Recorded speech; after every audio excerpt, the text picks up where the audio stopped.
This is Kent Mulgat with Kelowna Now, joined by Jeff Balkenhol from the Rutland Voodoos, Valley champions. Yeah, there you go. Congratulations. Hey, thanks. Yeah. You know, and I wanted to have you in because it's just such a great story. Because this has been a long drought. It has been a bit of a go, that's for sure. So how long has it been, and have you lived it? Well, there's some conflicting rumors that it might be the 76 team that actually won Valleys the last time.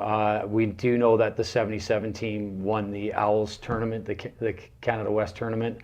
Still have the record to this day. I believe they scored 115 points in the final. Wow. I've been coaching in Rutland for 25 years. This is my first year doing senior boys.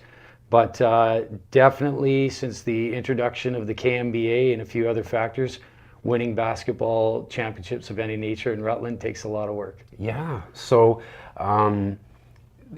historically, your crosstown rivals, KSS, would just beat you. Yeah, KSS has had a solid program for as long as I can remember.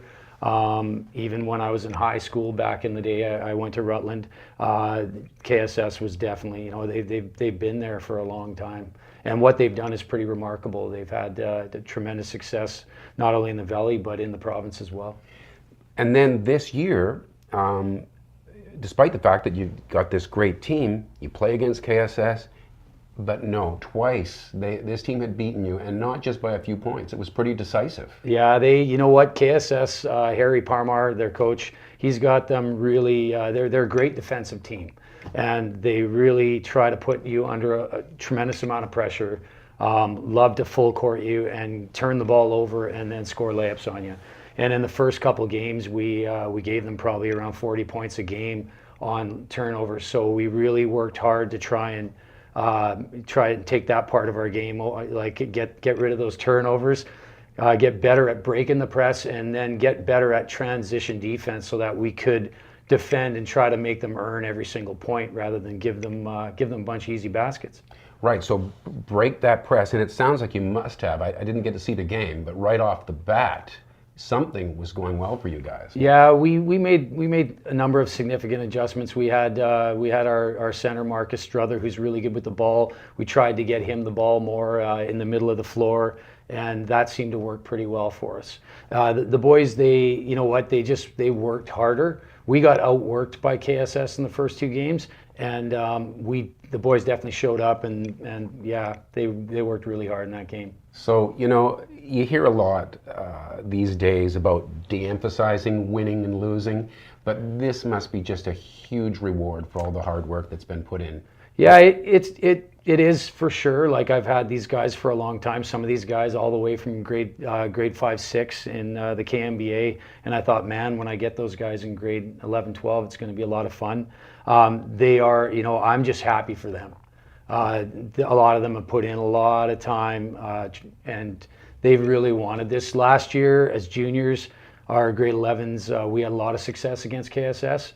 And we actually beat them in the playoffs by, I think it was around 25 points.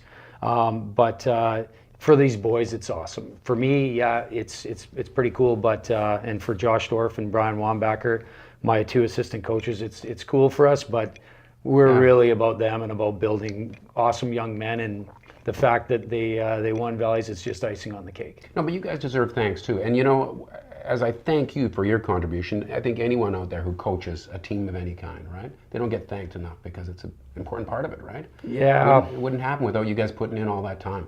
So you head now down to the BC championships now. We are. As probably, you know, seated near the bottom somewhere? Probably. I'm thinking probably somewhere 12 to 16. But that probably feels pretty good for your team. They're used to that. They are pretty used to that. Every time we go down to the coast, like people would be like, oh, we'd end up getting seated against somebody pretty strong right out of the chute, and the boys were okay with that. We'll go down, we'll throw the ball up, and we'll play, and we'll see what happens. Right. So, like, to beat KSS, you were really focused on how it was that they picked you apart earlier in the year.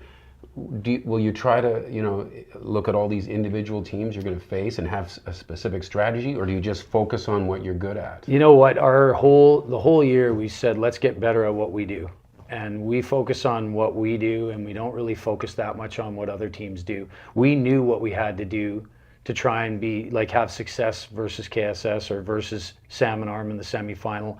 And I think if just by focusing on the weaknesses in our game, we'll hopefully be prepared to play anybody. Are you pretty excited? The boys are super excited. They are fired up. And I'm looking forward to it. We in grade 9, we went to the provincials. Our grade 12s went as grade 10s. And they actually went down to Langley Events Center and had a tremendous time. The boys talk about the experience all the time. So this is going to be fantastic for them. In your coaching career, is this probably as good as it gets? Yeah, this is pretty darn good, that's for sure. I've had some great rugby teams that I've taken down. From a basketball perspective, this is it's probably about as good as it gets right now. All right. Well, I think all of Kelowna is probably even KSS is pulling for you now. Right on. Congratulations. Thanks again, Ken. Good luck with that. Okay. Jeff Balkenhol from the Rutland Voodoos. You're watching Kelowna Now.